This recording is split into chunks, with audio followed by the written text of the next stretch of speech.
सुप्रभात प्यारे बच्चों, आज हम हमारा अध्याय 2 शुरू करने जा रहे हैं। इस अध्याय का नाम है हिम्मत की मिसाल, अरुणा सिन्हा।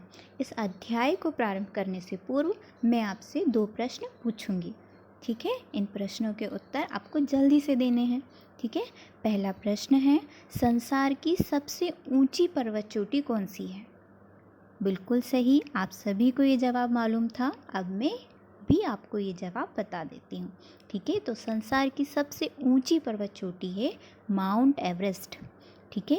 अब भारत की सबसे ऊंची पर्वत चोटी कौन सी है? वह है कंचनजंगा, ठीक है। ये पर्वत चोटियाँ चाहे जितनी भी ऊंची हों, लेकिन कुछ लोगों के इरादे इन पर्वत चोटियों से कहीं ज़्यादा ऊंचे होते हैं। एक ऐसे ही इंसान के बारे में आज हम पढ़ने जा रहे हैं, उन्हें समझने जा रहे हैं, जिनका नाम है अरुणा सिन्हा। भारत की राष्ट्रीय स्तर की पूर्व वॉलीबॉल खिलाड़ी तथा माउंट एवरेस्ट फतह करने वाली पहली भारतीय दिव्यांग हैं। उनको फोर्ब्स पत्रिका के 30 प्रतिभाशाली युवाओं की सूची में शामिल किया गया है। यह मुकाम उन्होंने ऐसे ही हासिल नहीं किया। दिव्यांग होते हुए भी उन्होंने पर्वतारोहण की वह कठिन डगर चुनी जिस पर एक सबल व्यक्ति भी जाने से पहले 100 बार सोचेगा। यह उनकी हिम्मत ही थी जो उनके हौसलों के आगे पर्वत भी बौना साबित हुआ। उन्होंने साबित किया है कि बुलंद हौसलों और आत्मविश्वास के आगे पर्वत भी शीश झुका देता है। यहाँ प्रस्तुत है उनका एक साक्षात्कार। दिव्यांगता एक अभिशाप है, नो डाउट, लेकिन अब डिपेंड करता है सामने वाले पे कि उसको अभिशाप बना के रखता है कि वरदान के रूप में बदल देता है।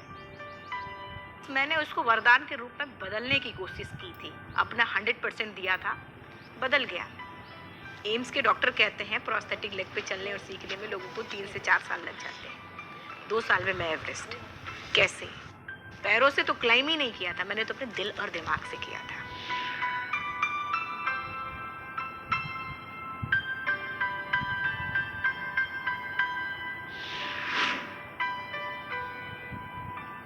2011 में मेरा कुछ जॉब इंटरव्यू था। मैं लखनऊ से दिल्ली जा रही थी, करीब बरेली के आसपास, बरेली चनेटी के आसपास में मैं ट्रेन के जनरल कंपार्टमेंट में थी। कुछ बदमाशों ने लूटपाट शुरू किया।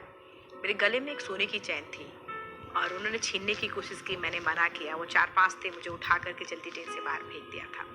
दुर्भाग्य ये था कि उसी समय दूसरी ट्रैक से ट्रेन आ रही थी। कहीं कहीं ट्रेन बहुत करीब से चलती है, पिंग पांग होकर टकराए और फिर मैं नीचे गिरी। मुझे भी अंदाज़ा नहीं था मेरा एक पैर कट चुका है। जीन्स में जब मैंने ऐसे थाई को उठा करके देखा था तो मेरा पैर जीन्स में हैंग हो रहा था और मेरे दूसरे पैर के, मेरे राइट लेग की हड्डियाँ टूट के जीन्स के बाहर आ गई थी। तब मुझे लगा कि मैं नहीं चल पाऊंगी। पूरी रात मैं ट्रैक पर ही थी और फिर मुझे सुबह गाँव वालों ने देखा, उठा करके डिस्ट्रिक्ट हॉस्पिटल बरेली ले जाके एडमिट किया। वहाँ के CMS, फार्मासिस्ट, डॉक्टर जो भी थे, उन्हें प्राइमरी ट्रीटमेंट शुरू किया। फिर वहाँ से मुझे AIIMS trauma centre new Delhi भेजा गया। एम्स में करीब 4 महीने में थी। मैंने व्हील चेयर को कह दिया था कि मैं नहीं बैठूंगी इस पे, चाहे कुछ भी हो जाए। मैंने अपने घर वालों को पकड़ के चलना सीखा या फिर वॉल को पकड़ के चलना सीखा। वॉशरूम जाना रहता तो मैं वॉल पकड़ के जाती थी।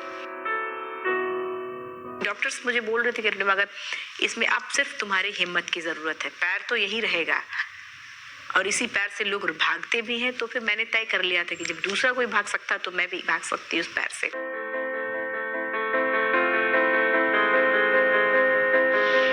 बछेंद्री मैम से मैं मिली, जो भारत की पहली एवरेस्ट क्लाइम करने वाली महिला है।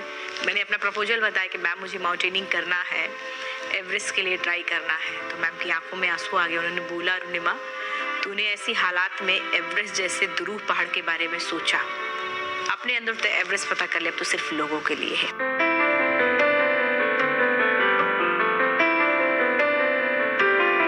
21 मई 2013 सुबह के 10:55 पे मैंने एवरेस्ट क्लाइम किया था। मैं, मेरा गाइड थे, तो उसके 2 घंटे पहले उसने मुझे बोला था कि अरुणिमा नहीं हो पाएगा। मैं भी इरिटेट को, ठीक है तू जाए या मत जाए, मैं जा रही हूँ। मैंने उस फुटप्रिंट्स पे चलना शुरू कर दिया।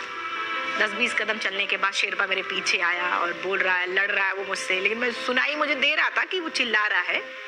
एवरेस्ट समिट दिखाई दे रहा था मुझे, सुनाई ये दे रहा था, दिखाई मुझे एवरेस्ट दे रहा था। और जगह जगह पे मेरा आर्टिफिशियल पैर निकल जा रहा था।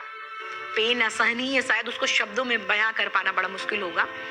फाइनली मैं टॉप पर थी और अपना नेशनल फ्लैग लगाया है। कुछ लोग नॉर्थ साइड से थे तो अपना अपना फ्लैग लगा रहे थे। तो मेरे मन में आ रहा था कि मैं अपना फ्लैग सबसे ऊपर कर दूं। दर्द इतना है, मैं ठीक से खड़ी नहीं हो पा रही थी। विंड इतनी तेज होती है कि विंड उठा करके फेंकते आपको।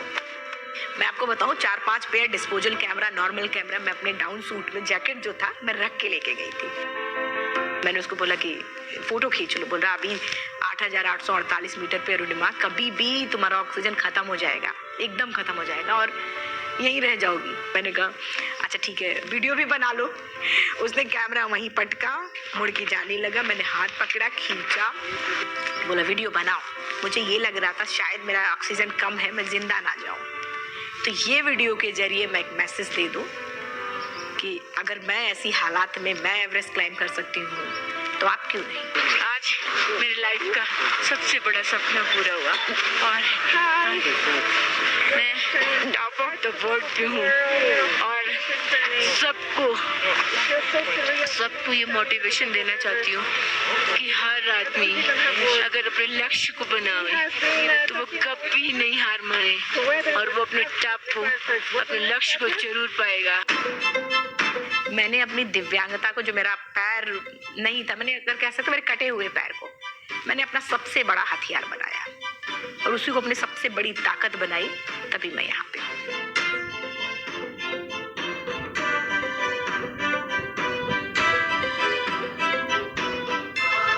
आप सभी ने अभी अरुणा सिन्हा जी द्वारा दिया गया साक्षात्कार देखा। उनकी इस यात्रा के बाद उनसे एक प्रश्न पूछा गया कि इस पूरी यात्रा में ख़ास क्या था।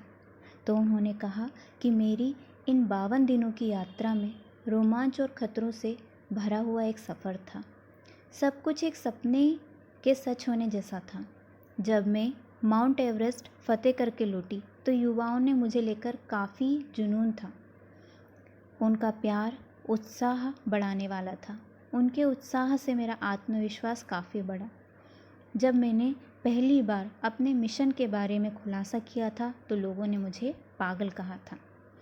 एक और प्रश्न के जवाब के दौरान उन्होंने कहा कि माउंट एवरेस्ट की लाशें देखकर उन्हें पहले तो थोड़ा डर लगा। उसके बाद उन्होंने अपनी मंजिल की ओर देखा और इस सफ़र के मुश्किल होते हुए भी उन्होंने उसे पूरा करने का निश्चय किया। यह सफ़र मुश्किल तो था लेकिन नामुमकिन नहीं। युवाओं को संबोधित करते हुए उन्होंने कुछ शब्द कहे हैं, वो मैं आपको पढ़कर सुनाती हूँ। उनसे प्रश्न पूछा गया था, आप युवाओं को क्या संदेश देना चाहेंगे? तो उन्होंने उत्तर दिया, मैं तो बस इतना कहना चाहती हूँ कि परिस्थितियाँ बदलती रहती हैं। हमें अपने लक्ष्य से कभी भटकना नहीं चाहिए, बल्कि उनका डटकर मुकाबला करना चाहिए। जब मैं हॉकी स्टिक लेकर जाती थी तो लोग मुझ पर हंसते थे, मेरा मजाक उड़ाते थे। मेरी शादी हुई और फिर तलाक हुआ। मैंने हार नहीं मानी। हादसे के बाद ज़ख्मों को कुरेदने वाले बहुत थे, पर मलहम लगाने वाले बहुत कम। इतना सब कुछ होने के बावजूद कभी निराश नहीं हुई और मैंने अपने लक्ष्यों को प्राप्त करने में पूरा जोर लगा दिया। मेरे लिए किसी कवि की ये पंक्तियाँ हमेशा प्रेरणा देती हैं। अभी तो इस बाज़ की असली उड़ान बाकी है, अभी तो इस परिंदे का इम्तहान बाकी है। अभी अभी तो मैंने लांघा है समंदरों को, अभी तो पूरा आसमान बाकी है। अरुणा सिन्हा जी का यह साक्षात्कार यहीं समाप्त होता है। इसके नीचे ही आपको बछेंद्री पाल के बारे में भी बताया गया है। बछेंद्री पाल विश्व की सबसे ऊंची चोटी माउंट एवरेस्ट को चढ़ने वाली पहली भारतीय महिला हैं। उन्हें पहाड़ों की रानी की संज्ञा से विभूषित किया गया है। माउंट एवरेस्ट के शिखर पर पहुंचने वाली विश्व की वह 5वीं पर्वतारोही हैं। उन्होंने यह कारनामा 23 मई 1984 के दिन किया था। आपको ये पूरा का पूरा अनुच्छेद अच्छे से पढ़ना है, यह पाठ अच्छे से पढ़ना है और इसके बाद में आओ करें प्रश्न क्रमांक 1, आओ करें प्रश्न क्रमांक 2 और आओ करें प्रश्न क्रमांक 3 के प्रश्नोत्तर अपनी पाठ्य पुस्तक में और उत्तर पुस्तिका में लिखने हैं। धन्यवाद। आज का अध्याय यही समाप्त होता है।